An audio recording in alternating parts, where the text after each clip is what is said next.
السلام علیکم۔ جیسا کہ میں نے پہلے بتایا تھا کہ سلاد کو مختصراً چند حصوں میں وضاحت کرنا ہے، تو اس لحاظ سے آج دیکھتے ہیں کہ اللہ نے سلاد کے لیے ندا جو کہا ہے، جس کو اذان کہا جاتا ہے، کیا قرآن میں اذان یہ ہے؟ اور اذان میں جو الفاظ ادا کیے جاتے ہیں وہ تمام کے تمام غیر قرآن ہیں۔ تو اللہ اگر حکم دیتا تو کیا یہ الفاظ قرآن میں نہیں ہوتے؟ تو دیکھیے اس کی حقیقت کیا ہے۔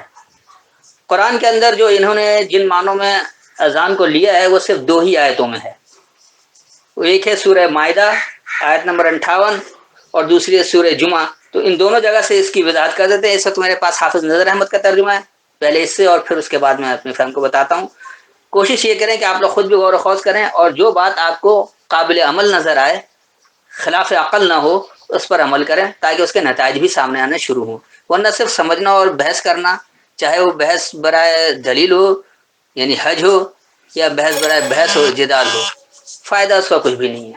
تو آئیے سب سے پہلے سورہ مائدہ یعنی سورہ نمبر 5 اور آیت نمبر 58 اس کو دیکھتے ہیں۔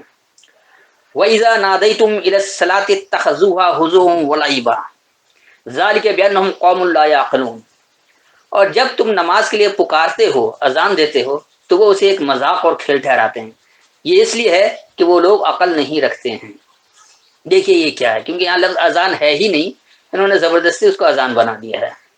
وَإِذَا نَادَيْتُمْ، اور جب تمہیں پکارا گیا ہے، إِلَى الصَّلَاةِ، سبق کی طرف، صلاۃ کی طرف، اتخذوها، تم پکڑ لیتے ہو اسے، ہزوا، مذاق، ولعبا، اور توجہ ہٹانے والا، ذالکا، وہی، بأنہم، یہ کہ انہیں، قوم لا یعقلون، عقل نہیں رکھنے والی قوم ہے۔ یعنی یہ کس لیے کہ وہ قوم عقل نہیں رکھتی ہے۔ میں اس کا رواں ترجمہ کر دیتا ہوں تاکہ بات آپ سمجھ جائیں۔ اور جب تمہیں سبق کی طرف بلایا گیا ہے، تم اسے مذاق اور حق سے توجہ ہٹانے والا یعنی باطل کی طرف متوجہ ہونا پکڑ لیتے ہو۔ وہی یہ کہ یہ قوم عقل نہیں رکھتی ہے، یعنی جو لوگ عقل نہیں رکھتے ہیں وہی اس کو مذاق بناتے ہیں یا حق سے توجہ ہٹاتے ہیں، کیونکہ یہ پکارنے کے لیے ایسے کوئی لفظ نہیں ہے جس طرح یہ اذان کے نام پر کیا جاتا ہے، یا کوئی سیٹی بجاتا ہے، یا کوئی گھنٹی بجاتا ہے، یا کوئی مخصوص آواز کوئی کر لیتا ہے۔ تو اللہ نے کسی مخصوص آواز وغیرہ کی بات ہی نہیں کیا ہے۔ اللہ نے تو ایسا وقت دیا ہے کہ چاہے وہ ترقی یافتہ شکل ہو یا انتہائی پتھروں کا زمانہ ہو، وہ سب بھی سمجھ میں آ جائے، کیونکہ یہ اندھیرے اور روشنی سے تعلق رکھتا ہے اور دن گزارنے کا طریقہ کار ہے، اور اس کے لیے ہر خطے کے لحاظ سے اللہ نے احکامات دیے ہیں، کیونکہ اللہ حکم اور تفصیل دونوں دیتا ہے۔ تو جہاں سورج اور چاند نہیں نکلتا ہے 24 گھنٹے میں، تو ان کے لیے وہاں کہہ دیا کہ ہی نہ تم سکون وہی نہ تصبحون، جب صبح کرتے ہو اور جب آرام کرتے ہو، کوئی وقت لوگ مقرر کرتے ہیں، اسی کے حساب سے ہوگا۔ اللہ نے کہیں بھی کوئی بات ادھوری نہیں چھوڑی ہے، مکمل دیا ہے۔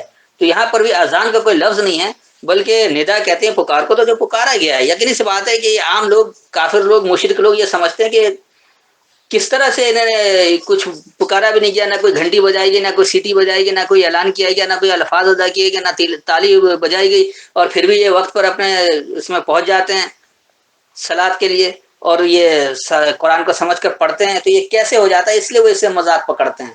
لیکن بات یہ ہے کہ اللہ نے تو ایسا وقت دیا ہے کہ جو ماننے والے ہیں وہ خود بخود اس طرف پہنچتے ہیں۔ اب آئیے سورہ جمعہ یعنی سورہ نمبر 62 اور اس آیت نمبر 9 اس کو بھی دیکھ لیں۔ یہاں سے بھی لیتے ہیں 62 کی 9، یا ایھا الذین آمنوا اذا نودی للصلاۃ من یوم الجمعۃ فاسعوا الی ذکر اللہ وذروا البیع ذلکم خیر لکم ان کنتم تعلمون۔ اے ایمان والو، جب پکارا جائے، اذان دی جائے جمعے کے دن نماز جمعہ کے لیے، تو تم فوراً اللہ کی یاد کے لیے لب کو اور خرید و فروخت چھوڑ دو، یہ بہتر ہے تمہارے لیے اگر تم جانتے ہو۔ تو آئیے دیکھیے کہ یہ کیا ہے، کیا واقعی جمعہ کے لیے اللہ کوئی اذان دے رہا ہے؟ اس کے لیے کہہ رہا ہے یا کیا کچھ ہے؟ اس کو سمجھیں۔ یا ایھا الذین آمنوا، اے یہ ماننے والے لوگوں، اذا نودیا، جب پکارا گیا ہے، للصلاۃ، صلاۃ کے لیے یعنی سبق کے لیے، من یوم الجمعۃ، جمع ہونے کے دورانیے میں، فاسعوا، پس کوشش کرو، الی ذکر اللہ، اللہ کی یاد دہانی کی طرف، وذروا البیع، اور چھوڑ دو لین دین، ذالکم، وہی، خیر لکم، بہتر ہے تمہارے لیے، ان کنتم تعلمون، اگر تم علم رکھتے ہو۔